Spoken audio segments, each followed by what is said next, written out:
নমস্কার, আমি মুনমুন। তোমাদের সবাইকে স্বাগত নতুন একটা ব্লগে। তো আমরা শুরু করলাম একদম সোজা ডাইরেক্ট স্টেশন থেকে। মানে আমরা যাচ্ছি নেপালের উদ্দেশ্যে, তো সেই জন্য আমরা চলে এসেছি কলকাতা স্টেশনে। তো এসেই দেখা হয়ে গেল আমার সোনা মাম্মা গুল্লুর সঙ্গে। এখানে দেখো সবাই আমরা লাগেজ নিয়ে রেডি, আর ওই যে আমাদের গাড়িও এসে গেছে। তো একটু ট্রানজ্যাকশন ভিডিওটাও করে নিচ্ছিলাম আমরা সব মিলে। আর অনেক কী বকছিলাম আমার এখনও সেটা খেয়াল নেই, কিন্তু যাই হোক আমরা আমাদের ট্রেন পেয়ে গেছি আর আমরা চলেও যাচ্ছি ট্রেনের মধ্যে। অনেক অনেক অনেক মজা করেছি। কদিন যে কিভাবে পেরিয়ে গেছিলো মানে কোনো আইডিয়াই ছিল না। যাই হোক, তোমরা যারা ঘুরতে আসতে চাইছো নেপালে, একদম বিনা দ্বিধায় আসতে পারো। খুব খুব খুব ভালো। তো আমরা চলে এসেছি। এবার এসেই দেখো আমাদের সব থেকে বড় মেম্বারের খিদে পেয়ে গেছে। তা ট্রেন চালু হয়ে গেছে আর পুচকুর খাবারও বের করা হয়ে যাচ্ছে। আর দেখো এরা ওপরে নিজেদের সিট নিয়ে নিচে জায়গাটা। আর এখানে আমাদের পুকির খাওয়া শুরু হয়ে যাবে। আর আমাদের উঠেই একটু গলা শুকাচ্ছিল বলে একটু কোল্ড ড্রিঙ্কসও নিয়ে নিয়েছি। আর একটু খেলা করছিল তার সাথে সাথে, যে তোর মা খাবার রেডি করতে টাইম নিচ্ছিল। আর এখানে আমরা একটু গল্প করছিলাম সিট নিয়ে বসে, যদি পুকি আগে ভাবলাম খেয়ে নিক, তারপরে আমরা সবাই খাবো। আর অনেক করতে করতে আমাদের সুন্দর সুন্দর দিনগুলো বলে না কীভাবে কেটে যায়, মানে বলাই যায় না। আর এই যে ওর খাওয়ানো হয়ে যাওয়ার পরে আমরা আমাদের খাবার নিয়ে রেডি এসেছি। কারণ এবার আমরা প্রতিবার আমরা বাইরের খাবারই কিনে খাই, কিন্তু এবার আমরা বাড়ির থেকে নিয়ে এসেছিলাম খাবার। তো খাবারে অনেক অনেক কিছু মেনু ছিল। প্লেন ভাত নিয়েছিলাম, কারণ এই কদিন জানি বাইরে থেকে আমরা হোটেলে অনেক রকম হাবি জাবি উল্টো পাল্টা খাবো, সেই জন্য বাড়ির থেকে প্লেন ভাত, ভেজ ডাল, পনির আর সাথে ছিল চিকেন। জাস্ট ইয়ামি ইয়ামি ছিল। কদিন বাইরের খাবার খেয়ে এখন মনে হচ্ছিলো ওইটাই সব থেকে ভালো লেগেছিল সেই টাইমটা। জাস্ট আবার দেখো পুকিও আমাদের খাবারে একটু ভাগ বসাচ্ছে। ওর খাবার খেয়ে মানে হজমও হয়ে গেছে। তারপরে আমরা খেতে বসে খাবারে ভাগ বসাচ্ছিল। এখানে সব একটা একটা কম্পার্টমেন্টে আমাদের বসানো হয়েছিল। সুন্দরভাবে আমরা বসেছি আর এরা নিজেদের নিজেরাই করে নিয়েছে। আর আমরা শুয়েও পড়েছি, কারণ অনেকটাই তখন রাত হয়ে গেছিল। আর এই যে পুকির মা দেখো, ওর তখনও ফুল এনার্জি, পুরো 12:30 1টা পর্যন্ত খেলা করেছে, তারপরে গিয়ে ও ঘুমিয়েছে। আর ও কিন্তু এক ফোঁটা ডিস্টার্ব করেনি সারা ট্যুরে। ও সব থেকে মানে বলবো ভালো ছিল, কোলে কোলে সুন্দরভাবে ঘুরেছে। আর দেখো সকাল হয়ে গেছে। ফ্রেশ হওয়ার পরে আমরা সাথে সাথে কফি নিয়ে নিয়েছি। কফিটা যেহেতু একটু তেমন ছিল না, ওকে ওকে ছিল, তো কফিটাই আমি খাই। চাটা অতটা ভালো লাগে না। তো ওখান থেকে আমরা সুন্দর ভিউ দেখতে দেখতে ট্রেনে করে যাচ্ছিলাম। আর সাথে একটু সেলফি নিয়েছিলাম। সকালে দেখো ফ্রেশ হওয়ার মানে ঘরে যেয়ে ফ্রেশ হওয়ার আর ট্রেনে ফ্রেশ হওয়া তো একই ব্যাপার না। তো আমরা তিনজনে কফি নিয়ে নিলাম। আর ট্রেনের কফি কে কে ভালো খাও একটু বলো। বিশেষ করে চায়ের থেকে তো কফিটা একটু ভালো লাগে। আর এই খেতে খেতে, আর এই যে এখনও আমার মেয়ে ঘুমিয়েছিল, ওকে তুললাম, বললাম ওঠ, এবার অনেক বাজে। আমরা যদিও 11টার সময় ছিল আমাদের নামার টাইম, তবুও আমরা সবাই ফ্রেশ ফ্রেশ হয়ে রেডি হয়ে নিচ্ছিলাম।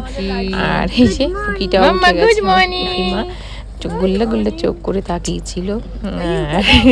মজা করছিলাম আমরা, খুব খুব খুব এনজয় করেছি ট্রেন। কারণ একটা মানে আমরা 8জন ছিলাম গ্রুপে, একদিকে আমাদের একটা কম্পার্টমেন্ট পড়েছিল, ওই জন্য বেশি মজা ছিল। তো বাড়ির থেকে আমরা নিয়ে এসেছিলাম এটা চাল ভাজা মুড়ি সব নিয়েছিলাম। তো সকালে একটু খিদে পাচ্ছিল, সেই জন্য আমার পুকিমাও খেয়ে নিচ্ছিল একটু টুকটুক করে খাবার।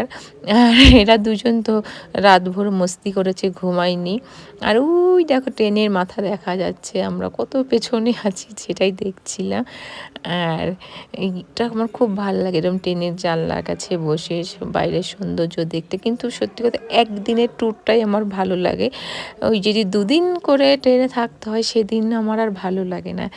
আর রাতে উঠলাম আর সকালে নেমে গেলাম, এটাই বেশি ভালো লাগে। তো ওইটা খাওয়ার পর আমি আরেকবার কফি নিয়েছিলাম, কারণ ভালো লাগছিল না, কি করবো, শরীরটার মধ্যে মধ্যে যেন একটু কফি খেয়ে ফেলাম, একটু আলস ভাবটা কাটাই।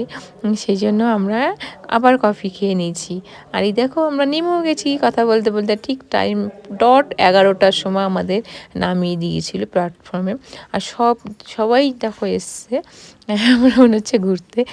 তো এই যে এখানে নেমে আমার পুকি মানে একটু খিদে পাচ্ছিল, তো ওখান থেকে খাইয়ে দাইয়ে আমরা চলে এসেছি বাইরে। এখান থেকে আমরা আবার যাব, এখান থেকে এই যে কি গাড়ি বলে, এই গাড়িটার নাম আসলে আমার এখন মনে পড়ছে না, যাই হোক ওটা থেকে আমরা যাব মেন, যেখান থেকে আমরা পাহাড়ে ওঠার গাড়ি ধরবো সেখানের জন্য নিয়ে যাচ্ছি। আর এবার আমাদের সত্যি কথা লাগেজটা একটু বেশিই মনে হচ্ছিলো, কারণ হবে 8জন মানুষে 6টা লাগেজ হচ্ছে, এটুকু তো হবে।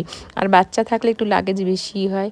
এই যে যোগাবানি স্টেশনটা, আর বাইরে সুন্দর, নো ডাউট, বলবো না খারাপ, তবে ওকে ওকে স্টেশন আমাদের কলকাতার মতো অতটা সুন্দর না, কিন্তু ঠিক আছে চলে যায়। তা আমার বর বাইরে দেখছিলো, আমি বললাম এদিকে দেখো একটু ভিডিও করছি। আর দেখো গরম, বিভৎস গরম ছিল সেদিন। তা ভাগ্যিস পাখাটা ক্যারি করেছিল, ওটাকে দিয়ে হাওয়া দিয়ে দিয়ে আমার সোনামা একটু ঠান্ডা হচ্ছিলো। তো আমরা নেপাল বর্ডার পার, মানে ভারতের বর্ডার পার হয়ে নেপালে পৌঁছে গেছি। এখানে এসে ফার্স্ট কাজ ছিল আমাদের সিম নেওয়া একটা। তো আমরা এখান থেকে সিম নিয়েছিলাম, 3টে ফ্যামিলি 3টে সিম নিয়েছিলাম।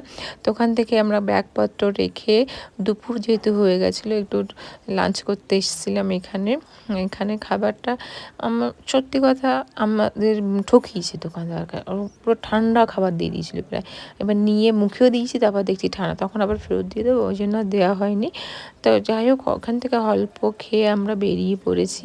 তো ওরা গাড়ি ঠিক করতে গেছে, আর এখানে খুব মানে কি বলবো, অনেক অনেক টাকা চাইছিল, ওই জন্য একটু টাইম লাগছিলো বার্গেনিং করে। যাই হোক এই যে আমাদের ক্লাস গাড়ি আমরা পেয়ে গেছি, আর আমাদের এখানে মাল লোড হচ্ছে। আর এই যে আমাদের ড্রাইভার দাদা খুব খুব সুন্দর, আমাদের নেপাল ট্যুরটাই আমাদের সাথে ছিল, আমাদের প্যাকেজের মধ্যে নিয়েছিলাম গাড়ির সময়। এত সুন্দর ছিল এনার আমাদের 6টা দিন যে এমনি ঘুরিয়েছে, খুব সুন্দরভাবে ঘুরিয়েছে, কোনো সময় বিরক্তি ভাব নেই। এক হোটেল থেকে অন্য হোটেল, মানে এক এক দিন এক এক জায়গা করে আমাদের থাকতে হয়েছে। যাই হোক এই যে বোতলে করে অন্য কিছু ভেবো না, এরা খাবার জল আনছে, কারণ রানী রাস্তার মতো কোথায় জল পাবো কি পাবো না, ওই জন্য আমরা জল এখানে নিয়ে নিচ্ছিলাম সাথে করে। আর এই যে সবাই আমরা বসেও পড়ছি। আর লাস্ট বার দেখো কি অবস্থা, গাড়ি খুঁজতে খুঁজতে গরমে হালাত খারাপ হয়েছে। যাই হোক আমরা বেরিয়ে পড়েছি এবার পাহাড়ে যাওয়ার উদ্দেশ্যে। আর এই যে সবাই দেখো পুকিমাকে দেখো কত কিউট, এটা ওটা ফার্স্ট ইন্টারন্যাশনাল ট্যুর হয়ে গেল। প্রথম ট্যুর মানে প্রথমেই আমরা ওকে নিয়ে এত বড় জানি, আমি ভয়ই পাচ্ছিলাম নিয়ে, এই ছোটো মানুষ পাহাড়ে কেমন কী থাকবে না থাকবে, কিন্তু সত্যি কথা কোনো প্রবলেম হয়নি।